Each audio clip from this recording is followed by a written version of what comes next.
मैं आप सभी का धन्यवाद प्रकट करता हूँ जो आज इसमें योगा दिवस में शामिल हुए और तकरीबन 1-1.5 घंटे जो है यहाँ पे व्यतीत किए। तो मैं आशा करता हूँ कि आप सबको आता होगा, कोई ऐसा नहीं कि नई चीज़ है, लेकिन सबके साथ में करने से एक अलग ऊर्जा आती है, एक अलग प्रभाव पड़ता है। तो मैं आशा करता हूँ आप सबने उसको एंजॉय किया होगा और खुशी महसूस करेंगे आप उससे करने के बाद। थोड़ा करने में तकलीफ तो होती है, शरीर में थोड़ा सा अकड़ वगैरह आती है करके, तो लेकिन करने के बाद जब आप बैठेंगे दिन में तो बड़ा अच्छा महसूस होता है। तो सबका धन्यवाद। और जो ऑर्गेनाइजर्स हैं, जो हमारे जो बटालियन के पीआई स्टाफ, जो हमारे बच्चे जिन्होंने आके ये पूरे ग्राउंड को तैयार करने का काम, और ये जो अरेंजमेंट आप देख रहे हैं, तिरपाल बिछाना, लेके आना, ये पोस्टर्स का बनाना, इसको एरेक्ट करना, और ये जिस तरह का पूरा अरेंजमेंट किया, इसमें काफ़ी एफर्ट लगता है। तो सबका मैं धन्यवाद प्रकट करता हूँ। और हमारे जो इंस्ट्रक्टर हैं, क्या कहते हैं, सुरेंद्र जी, इनका भी मैं धन्यवाद करता हूँ। इन्होंने काफ़ी अपनी अच्छे तरीके से कराया और बहुत ही रिलैक्स तरीके से आपको कराया, तो आप सबको उसमें आनंद की महसूस किया होगा। योगा के एंड में आपसे ये कराया, प्राणायाम कराया और ध्यान कराया। तो एक मैं चाहता हूँ कि एक चीज़ को महसूस करें आप, ठीक है? तो उसमें एक या दो चीज़ें हम करेंगे। हम बैठे बैठे केवल क्या करेंगे, हम सांस लेंगे, केवल जैसे नॉर्मल सांस लेते हैं वही सांस लेंगे। कोई जोर से सांस लेना, कपालभाति उस टाइप से नहीं करेंगे। ठीक है, सबको क्लियर है? नॉर्मल सांस लेंगे, ठीक है? अच्छा, इससे पहले मैं अपने एक्स का मैं वो कहना भूल गया मैं। तो मैं ये अपने एक्स का भी धन्यवाद प्रकट करता हूँ कि जो हमारे भूतपूर्व वीर सैनिक हैं, जो अपने रिटायरमेंट के बाद भी जो इन सब कार्यक्रम में शामिल होते हैं। और हमारे एनो साहब जो है, क्या कहते हैं, वो भी आए हैं, गुप्ता जी, विजय गुप्ता जी।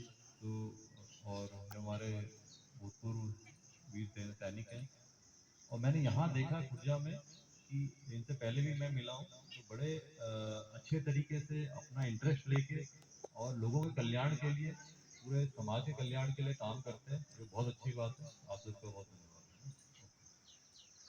लास्ट में जब हम करेंगे, जैसे मैंने बताया, सांस लेंगे, केवल सांस लेते हुए आंख बंद रहेगी और आप केवल अपने अंदर सांस को महसूस करेंगे, सांस कहाँ से आ रही है। कर सकते हैं? आसान है सभी को, है ना? केवल आपने ये महसूस करना है सांस कहाँ से आ रही है। सांस कितने जगहों से आती है, आप सांस लेने के 3 तरीके हैं। आपने कोशिश नहीं करनी, केवल आपने महसूस करना है। नॉर्मल आदमी की सांस लेने के कितने तरीके हैं? कितने? 3। कौन कौन से हैं? है? नहीं, सांस के 3 तरीके, या तो पेट से सांस लेता है आदमी, हमारा डायफ्राम है, ठीक है?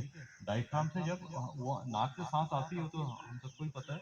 लेकिन जब जो छाती है, हमारा लंग है, उसके नीचे डायफ्राम बना हुआ है। जब डायफ्राम नीचे आता है और नीचे ऊपर से, जैसे वो भौकनी होती है ना, जैसे आपने देखा होगा वो लुहार करता है करके, तो वैसे हमारी जब ये डायफ्राम नीचे आता है तो हमारा पेट बाहर आता है और अंदर जाता है। जब पेट बाहर अंदर आता है तो हमारी सांस आती है। तो पहला तरीका ये नॉर्मल आदमी का, ये सांस आती है। दूसरा तरीका है छाती से सांस आती है। डायफ्राम जो है कई बार हमारा रुका रहता है, और जो छाती की रीढ़ की हड्डी है वो ऐसे फैलती है और सिकुड़ती है, उससे क्या होता है, छाती से सांस आती है ना? नॉर्मल आती है, हमने ध्यान नहीं, जब से हम पैदा हुए और जब तक हमारी आखिरी सांस नहीं आती तब तक हम सांस लेते हैं करके, ठीक है? लेकिन हम जो चीज़ सबसे ज़्यादा कॉमन है, जो सबसे ज़्यादा हो रही है, उसको ध्यान नहीं देते हैं, है ना? जैसे कहते हैं कि जो मैजिक है, मैजिक यानी जादू है, वो हर जगह हो रहा है। ये पत्तों में जादू हो रहा है, डेली जादू हो रहा है, हर क्षण जादू हो रहा है, ठीक है? लेकिन हमें उसको महसूस नहीं होता है। पत्ता है, नॉर्मल आएगा, पेड़ पे फल आ रहा है, लेकिन वो जादू हो रहा है ना? तो नेचर क्या है, हर जगह जादू करता है, लेकिन हमें नजर नहीं आता, हम देख नहीं पाते, हमारा दिमाग भरा रहता है। तो पहला मैंने बताया पेट से सांस लेने का, दूसरा छाती से सांस लेने का, और तीसरा तरीका क्या है सांस लेने का?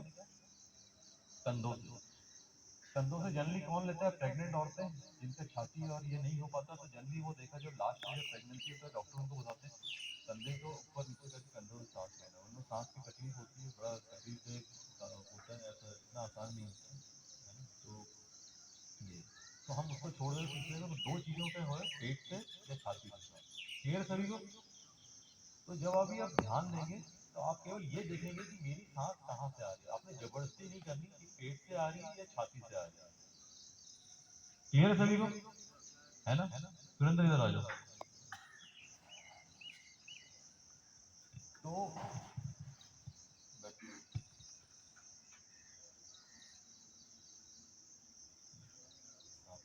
तो अपना नॉर्मल हाथ अपने कंधे पे रखना है, ठीक है, बैठ के।